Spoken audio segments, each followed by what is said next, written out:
Hi everyone, welcome back to my YouTube channel. This is Diary of Dibs. As you all know, my YouTube channel supports P-pop groups, OPM songs, Filipino pride. Talento ng mga Pilipino ang inihahandog dito sa aking YouTube channel. Opo. This video is dedicated specifically para sa mga blooms. Share ko lang, naging fan ako ng BINI. Era nila is Lagi. Was it Lagi? I cannot remember. Or maybe before pa ng Lagi. Yeah, it's quite a while. Before pa ng Pantropiko, before pa sila actually mag-bloom and mag-hit yung song ng Pantropiko. Tapos na-influensyahan ko na yung kapatid ko, yung dalawa kong kapatid, tapos yung pamangkin ko na lalaki, tapos yung mga pinsan ko din. Yeah, ganun talaga. I love spreading the positivity about our OPM, about P-pop groups, about Filipino songs. Ngayon, ang dami ko na namang introduction. Tara naman tayo. Without further ado, atin pong papakinggan yung bagong release ng BINI. I think they released 4 or 5 official lyric video, but we're gonna start with, I'm so curious about this Zero Pressure. Okay, so let's go. Heaven knows the force of nature are coming like a hurricane. Ang ganda ng low notes talaga. Super underrated ni Stacy sa low notes. I'll take it down without a chaser. So everybody knows my name. It ain't about the fame. I wanna be remembered. Kaya pala Zero Pressure. For the way the world gon' change us. I got fire in my blood when I move. No, you won't catch me holding out for a miracle. Na-imagine ko yung kanilang choreo. Oh my goodness. I'm right here and I got nothing to lose. Baby, I'm always looking up at the pinnacle. Yeah. Yung color nila is like sunset colors. Obviously, it's galaxy color. So, tama-tama pala pa yung background ko na color pink. Parang violet, ganyan.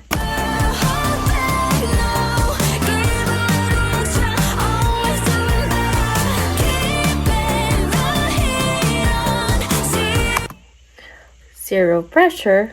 Oo nga. I think it's really about the group itself na about kasi medyo sila sa fame ngayon, so nakaka-pressure para sa kanila yung about sa fame.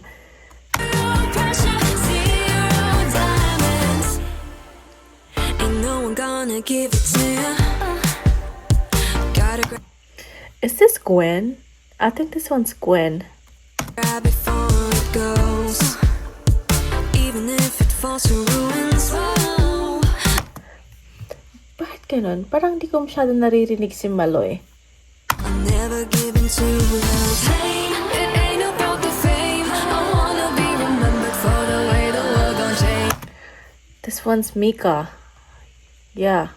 Medyo raspy yung boses na low notes. I got fire in my blood when I move. No, you won't catch me holding out for a miracle. I'm right. Medyo nakaka-LSS siya, in fairness. Pag inulit ko to, ma-LSS ako dito. here and I got nothing to lose. Baby, I'm always looking up at the pinnacle. Never hold back. Yun pala si Maloy. Oh my God. Yun pala yung part niya.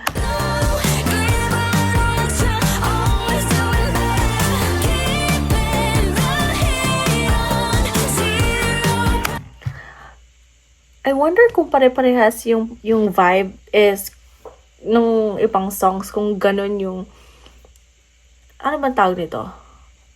Not level, pero yung atmosphere ng nung buong EP album is the same nung kung ano nararamdaman ko dito sa Zero Pressure.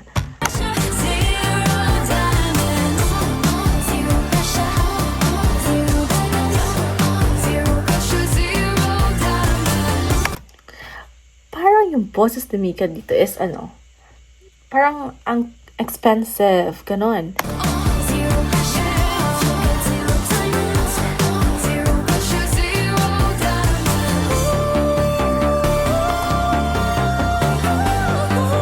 Sino yun? Sino to?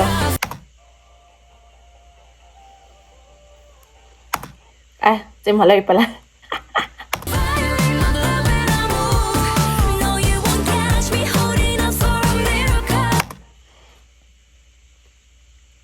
Okay. Kanina ko pang hinahanap yung boses ni Nicolette. Kanina ko pa palang napapakinggan. Ngayon ko lang na himay-himay kasi yung mga boses nila lahat eh.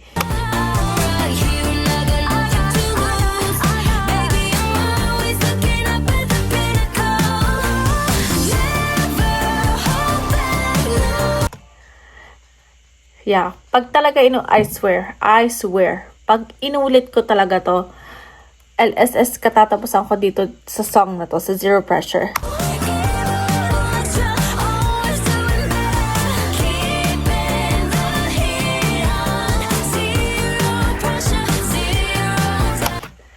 Oh my golly!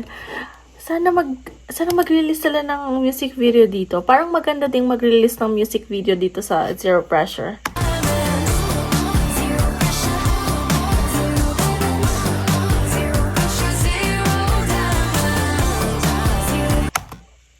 Kasi ako personally, kung mag-imagine ako ng Zero Pressure na music video nila, ang classy tingnan, tapos obviously may mga diamonds, yung mga damit nila, katulad ng paano yung costume nila nung nag-concert sila sa Philippine Arena, parang ganun.